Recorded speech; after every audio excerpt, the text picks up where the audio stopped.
जय श्री जगन्नाथ दर्शक बंधु आम सीधा सड़क कथा आम सहित बालगोपाल दास जोड़ी होती बाबा सहित सीधा सड़क कथा अनेक मालिका आलोचना पर्यालोचना होती कलिजुग शेष हम आ कलिजुग शेष हेले कौन सब घटना घटव अनेक थर आम चैनल माध्यम देखुं किंतु बाबा सहित सीधा सड़क कथा कौन कहते बाबा बाबा आपन को स्वागत बाबा आपन आम चैनल को स्वागत बाबा आप कौन कहे कली कौन निश्चय शेष हम आउ समय चली घड़ी संधि मुहूर्त बर्तमान घड़ी संधि मुहूर्त चली बर्तमान कथा हूँ कौन आमर साधारण मत आप जानते कली जुगे माने द्वापर जुगे जमी खट धीरे बंधा होता कली ताकू सहदेव बांधी नहीं बांधी रही जमी परीक्षित महाराजा हेले खोला गला खोला पर कली आसला एक पाद ही ठियाला एक पाद ठियाला भितर से बाड़िया बाड़ी से कली बाड़ौ निजू निजे कि देखला दुख नागिला कली की से स्थान दिखाई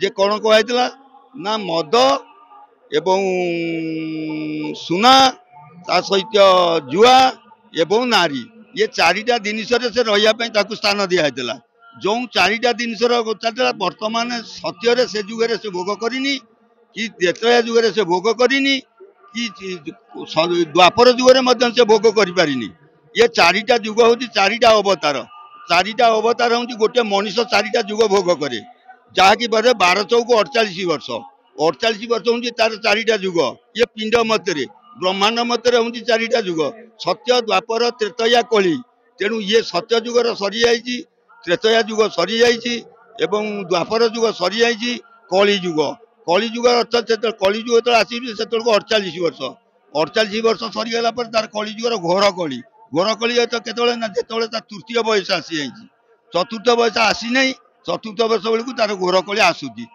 केमी आसूसी ना जमी खट घोड़े बंधा होगा से चार्टा जिन से चारिटा जिनस को बर्तमान देखो बर्तमान गोटे हूँ नारी निर्यातना बा नारी अपहरण बा नारी की भर्सना नारी की धर्षण ये गोटे जिन जो नारी स्थान माने भागवत कही से नारी बर्तमान आप देखुं समाज सबुटे देखुं किए टेकी नहीं किए मारी दौर किए बाड़े नौ किए माने ना बालक आर सा बालक पर्यटन किए घरे पशि जाऊँ बर्तमान नारी नारी पाखे बर्तमान रही किए ना कली बा घोर कली तेणु घोर कलीटा हूँ से बर्तमान नारी जाति चली आसी कौन ना जुआ खेल बर्तमान देखो बर्तमान छोट टू बड़ पर्यटन बर्तमान चलती मोबाइल खेल हजार हजार लक्ष लक्ष बाबा बाबा आपण कहते एटा पूरा घड़ी संधि मुहूर्त चलछि घड़ी संधि मुहूर्त यहाँ घड़ी संधि मुहूर्त यही समय जी एकतार भाव रखिपर जे निजक संयुक्त रखिपर जे धर्म को रक्षा पर से बहुत कष्ट पाइब बहुत दंडित हम ताकू लोक टाही करेंगे टेका पकड़े एवं खाद्य न मिल पारे एवं दंड विहित हो पारे तेणु यही समय जदि से तार पांच मानू तार हृदय को जदि निजक निजे स्थिर कर रखिपर ताहले से निश्चित सत्य जुग को देखिब एवं कल्कि अवतार से निश्चिंत देखिपर बाबा आप कहते कल्कि अवतार देखा कल्कि अवतार प्रभु कौन आसवे निश्चय ना प्रभु निजे प्रभु किए कि प्रभु आपण आमे तमें समस्ते यही जो मानव शरीर मानव भितर भगवान आसवे प्रवेश करी जो कहते कली कल्कि शरीर 12 हाथ खंडा अर्थ कौन 12 जन हाथ में खंडा सेमिति लोक आसवे जन्म हे जहाँकि से 12 जन खंडार ये हजार हजार लोक कटा हे आप कहते 12 जन आसवे 12 जन नहीं 12 हाथ खंडाटा 12 जन हाथ में अच्छी मालिका जहाँ लिखाई प्रभु कल्कि अवतार ने मेरछ को संहार करने प्रभु आसवे आ प्रभु जो आसवे जुगर संध्यार प्रभु आसवे आ जुगर संध्या कौन है जुगर संध्या पर एबे घड़ी भीतर आसूची आसी जाए गलानी से एबे जन्म कल्कि अवतार मान सत्य एबे प्रत्येक शरीर किछि किछि अल्प अल्प अंश आसीगला यही मानव देहरे मान सत्य प्रकाश हम यही मानव म्लेच्छ मान कौन जोगुटाक आमर कलमुष जोगुटाक कुकर्म जोगुटाक कुचित कर्म से कह कौन म्लेच्छ कर्म से म्लेच्छ कर्म संहार हम ये साधु सत माध्यम सी म्लेच्छ संहार हे अलग बाटे किसी नुहे ये खंडा हूँ किए ये मन हूँ खंडा से ठाकुर कह बाबा प्रभु कौन निश्चय आसवे ना आसिले आसवे कि प्रभु प्रभु अच्छा समस्त पाखे जगन्नाथ समस्ते कहीं ନା ନାଥ ଯୋଉଠି ନାହିଁ ସେଠି କୋଉଠି ନାହିଁ। ଆପଣ ଯୋଉ କହୁଛନ୍ତି ଜଗନ୍ନାଥ, ମୁଁ ବି କହିବି ଜଗନ୍ନାଥ, ସମସ୍ତେ ଜଗନ୍ନାଥ। ଆମେ ତ ନିଶ୍ଚୟ ଶାସ୍ତ୍ରରେ ପଢୁଛେ କାଷ୍ଟ ପାଷାଣ ତରୁ ତୃଣ ସକଳ ଘଟେ ନାରାୟଣ।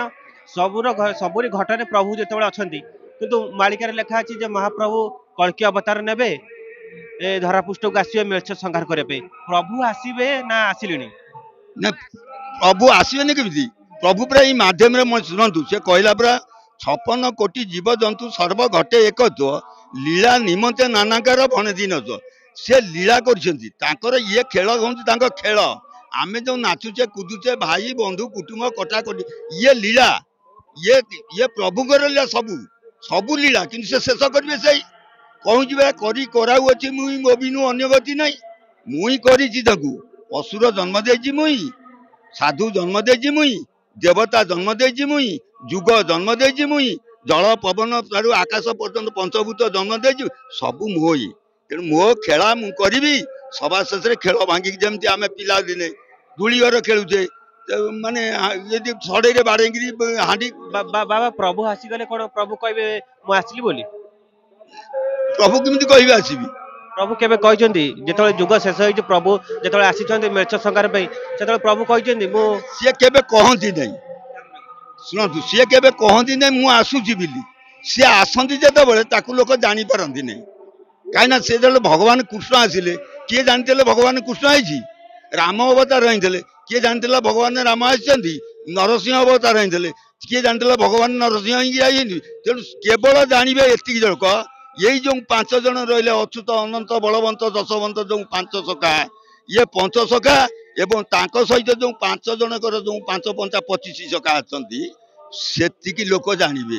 ଆଉ କେହି ଜାଣିପାରିବେନି, ସମସ୍ତେ ଅନ୍ଧ ଭଳି ବାଉଳା ହେଇ ରହିଯିବେ। ବାବା ଯୋଉମାନେ କହୁଛନ୍ତି ମୁଁ ପ୍ରଭୁ ବୋଲି, ଆଜ୍ଞା ଯୋଉମାନେ ବାବା କହୁଛନ୍ତି ମୁଁ ପ୍ରଭୁ ବୋଲି, ନାଇଁ ସମସ୍ତେ ତ କହିବେ ମୋ ପ୍ରଭୁ। କାହିଁକି ନା ଗୋଟେ ଜିନିଷ ହଉଛି, ଚୋର ଡାକୁଛି ସାଧୁ ଭଗବାନକୁ, ସାଧୁ ବି ଡାକୁଛି ଭଗବାନକୁ। ରାବଣ ଡାକିଛି ଭଗବାନକୁ, କିନ୍ତୁ ସେ ମରିବା ପାଇଁ ଡାକିଛି। କିନ୍ତୁ ତା ବୋଲି କଣ ବିଭୀଷଣ କଣ ଡାକିଥିଲା ସେ ମରିବା ପାଇଁ? ବିଭୀଷଣ ଶରଣ ପଶିଥିଲା ରକ୍ଷା ହେବା ପାଇଁ। ରାବଣ ଡାକିଥିଲା ମରିବ ବୋଲି, କୁମ୍ଭକର୍ଣ୍ଣ ଡାକିଥିଲା ମରିବ ବୋଲି, କଂସ ଡାକିଥିଲା ମରିବ ବୋଲି, ଅଷ୍ଟମଲ ଡାକିଥିଲେ ମରିବ ବୋଲି। ତା ବୋଲି କଣ ଆଉ କଣ ଉଦ୍ଧବ ଡାକିଥିଲା ମରିବ ବୋଲି? ନାଇଁ, ତା ଭକ୍ତକୁ ସେ ରଖିବ, ଘୋରେଇ ରଖିବ। ଆଉ ଅଲଗା ଯୋଉମାନେ ହେଲେ, ସେମାନେ ଯେମିତି ଜଳେ ଦ୍ୱାରିକା ନାଶ ଯିବ, କେବଳ ମୋର ନିବାସ ଥିବ। ତେଣୁ ଯେତେବେଳେ ଦ୍ୱାରିକା ଯେତେବେଳେ ସବୁ କଳି ଯେତେବେଳେ ଶେଷ ହବ, ଇଏ ସବୁ ମ୍ଲେଚ୍ଛ ସଂହାର ହେବେ, କେବଳ ତାର ଭକ୍ତ ରହିବେ। ସେ ଭକ୍ତକୁ ରଖିକି ଲୀଳା କରିବ, ସେତିକିବେଳେ ଜାଣିବେ ଯେ ପ୍ରଭୁ କଳ୍କି ଅବତାର ହିଁ ଆସି ସଂହାର କରିଛନ୍ତି। ବାବା ମୋ କହିବା କଥା, ଯେତେବେଳେ ପ୍ରଭୁ ଯେତେବେଳେ ଆସିଯିବେ, ସେତେବେଳେ କଣ ସବୁ ପରିସ୍ଥିତି ହବ? ତାଙ୍କ ପାଖରେ ବା ଗୋଟିଏ ଜିନିଷ ଥିବ, ଯାହା ପାଖରେ ମୁଁ କହିଲି ନା ଆପଣଙ୍କୁ, 56 କୋଟି ଜୀବଜନ୍ତୁକୁ ଯେତେବେଳେ ପ୍ରଭୁ ଆସିବେ, ଯେକୌଣସି ଜୀବ ଧରି ଆସନ୍ତୁ, ତାଙ୍କ ପାଖରେ 4ଟି ଜିନିଷ ଥିବ, ସତ୍ୟ, ଶାନ୍ତି, ଦୟା, କ୍ଷମା। ଇଏ 4ଟା ଜିନିଷ ଯାହା ପାଖରେ ରହିଛି ସମ୍ପୂର୍ଣ୍ଣ ଭାବରେ, ଯିଏ ପ୍ରକୃତ ତାକୁ ପରିଚାଳନା କରିପାରୁଛି, ଯିଏ ସତ୍କର୍ମରେ କରିପାରୁଛି, ସେ ତମେ ଜାଣିବେ ସେ ନିଶ୍ଚିନ୍ତ ସେଇ ପ୍ରଭୁ ଅବତାର ହେଇଛନ୍ତି। ସେ ନିଶ୍ଚିତ ଭଗବାନ ତାଙ୍କରି ଶରୀରରେ ଅଛନ୍ତି, ଏବଂ ସେ ନିଜେ ନାରାୟଣ। ତାଙ୍କ ଚରଣରେ କୋଟି ନମସ୍କାର କରିବାକୁ ପଡିବ। ମାନବ କଣ ନାରାୟଣ ହେବେ? ମାନବ ଶରୀର ହିଁ ଭଗବାନ ହେବେ। ମାନବ ଏଇ ମାନବ ଯିଏ ମାନେ କହୁଛନ୍ତି ପ୍ରଭୁ ବୋଲି, ସେଇମାନେ କଣ ପ୍ରଭୁ? ନାଇଁ ନାଇଁ, ପ୍ରଭୁ ତ ସମସ୍ତଙ୍କ ପାଖରେ ଅଛି, କିନ୍ତୁ ଗୋଟିଏ ଜିନିଷ ହଉଛି, ଯାହାର ସମସ୍ତଙ୍କ ପାଖରେ କଳାଟା ବାହାରି ପାରିବ। ଯେମିତି ଆମେ ଦେଖୁଛେ ବର୍ତ୍ତମାନ ଏତେ ଭାରତ ବର୍ଷରେ କେତେ ନିମ୍ବ ଅଛି। ପ୍ରଭୁଙ୍କର ଯେଉଁ ସବୁ କଳା, ସେ କଳା ତ ଆମେ ଦେଖିବାକୁ ପାଉନୁ, କିନ୍ତୁ ପ୍ରଭୁ ନାଁଟା ଶୁଣିବାକୁ ପାଉଛୁ। ଆପଣ ଅନୁଭବ କରନ୍ତୁ, ଭାରତ ବର୍ଷରେ କେତେ ନିମ୍ବ ଗଛ ଅଛି? ସମସ୍ତେ କଣ ଦାରୁ ହେଲେ କି? ସମସ୍ତେ ଦାରୁ ହେଲେ କି? ତେଣୁ ଗୋଟେ ଜଗତସିଂହପୁର 3ଟା ଦାରୁ ବାହାରିଲା, କାହିଁକି? ଆଉ ଭାରତ ବର୍ଷରେ କେତେ କେତେ ତାଠୁ ବହୁତ ବହୁତ ଅଛି ଦାରୁ। ସେମିତି ସିଏ ତା ଭିତରେ ମଧ୍ୟ ଅଛି, ତାରେ ଖଞ୍ଜେଇକି ରହିଛି, ସେ ଗୁପ୍ତରେ ଅଛି, ତାକୁ କେହି ଜାଣିବେନି। ସିଏ ସେଇ ତାଙ୍କରି ଦେହରେ ଆସିବେ, ସେଇ ମେଷ ସମାରିବେ, ସେଇ ଭଗବାନ ହେବେ, ସେଇ ମାନବ ଶରୀରରେ ସବୁ କିଛି ହବ। ଆଉ ଅଲଗା ବାଟରେ କିଛି ନାହିଁ, ସବୁ ଏଇ ମାନବ ଶରୀରରେ ନିଶ୍ଚିତ ହବ, ହେଇଛି, ହବ। ଆପଣ କ୍ଲିୟର ଟିକେ କରନ୍ତୁ, ଟିକେ ଆମ ଦର୍ଶକ କ୍ଲିୟର କରନ୍ତୁ। ଯୋଉମାନେ କହୁଛନ୍ତି ମୁଁ ନିଜେ ପ୍ରଭୁ, जहाँ आम तो देखु शास्त्र पुराण में मालिका जहाँ वर्णना अच्छी जो प्रभु आसवे अनेक अलौकिक चमत्कार करेंगे आते आम शुणा पाचु जो प्रभु आसवे चेतना जड़ हम जड़ चेतना हम एभली घटना जो अलौकिक घटना सब घट ସମସ୍ତେ ଗପିବେ ଦେଖନ୍ତୁ ବର୍ତ୍ତମାନ ପ୍ରାଥ ଗପିଲା କହିଲା ମୁଁ ନିଜେ ପ୍ରଭୁ ମୋ ବେକରେ ତୁଳସୀ ଦିଅ ତୁଳସୀ ଦେଲେ କୋଟି କୋଟି କୋଟି କୋଟି ଲୋକ ଗଲେ ସେ କଣ ଭଗବାନ ହେଇପାରିଲା କି ହେଇପାରିଲା କି ହେଇପାରିଲେ କି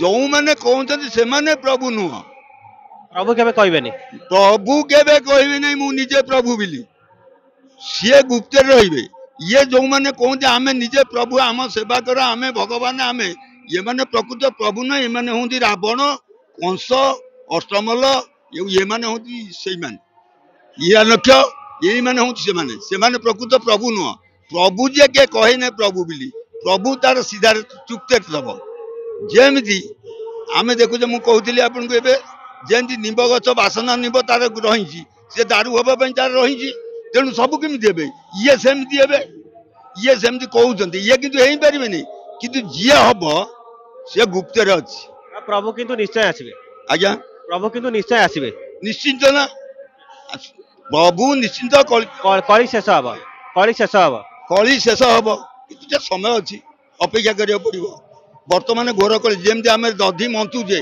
ବର୍ତ୍ତମାନ ମନ୍ଥନ ଟାଇମ ଲହୁଣୀ ଆସିନି ଲହୁଣୀ ଆସିବ ବର୍ତ୍ତମାନ ମନ୍ଥା ହଉଛି ଲହୁଣୀ ଆସିବ ଲହୁଣୀ ପରେ ପୁଣି ସେ ଅଗ୍ନିରେ ବସିବ ତାପରେ ସେ ଘିଅ ହବ ସେ ଘୃତ ହେଲେ ସୁହା ହବ ତେଣୁ ବର୍ତ୍ତମାନ ଲହୁଣୀ ବର୍ତ୍ତମାନ କ୍ଷୀର ସିଝି ଚରିଛି ବସା ଦହି ହାଣ୍ଡି ବସି ଯାଇଛି ବର୍ତ୍ତମାନ ଖୁଆ ପଡିକି ଗୋଳିଆ ହଉ ଇଏ ହଉଛି କୋଳା ଟାଇମ ଇଏ ବର୍ତ୍ତମାନ ହେଇନି ଘିଅ ଘୃତ ବାହାରିନି ଘୃତ ବାହାରିବ ଆଉ ଟିକେ ଡେରି ଅଛି ଆଉ କିଛି ଦିନ ଅପେକ୍ଷା କଲେ ଘୃତ ତା ମନକୁ ବାହାରିବ तो आम जहाँ जानिले जे प्रभु आसी ना ନା ପ୍ରଭୁ ପ୍ରଭୁ ସଦା ସର୍ବଦା ଅଛନ୍ତି ଗୁପ୍ତରେ ଅଛନ୍ତି ଆଉ गुप्तर अच्छा सामना को आसी ना अलौकिक लीला करना ଲୋକେ ଲୀଳାଟା କରିନାହାନ୍ତି କରିବେ करेंगे ଆପଣ କହୁଛନ୍ତି ଆସିଛନ୍ତି କୋଉଠି ଅଛନ୍ତି ଶୁଣନ୍ତୁ ପ୍ରଭୁ ପରା ଏମିତି ମୁଁ କହିଲିନି କି ଆପଣ ଭଗବାନ ଜନ୍ମ ହେଲେ କୃଷ୍ଣ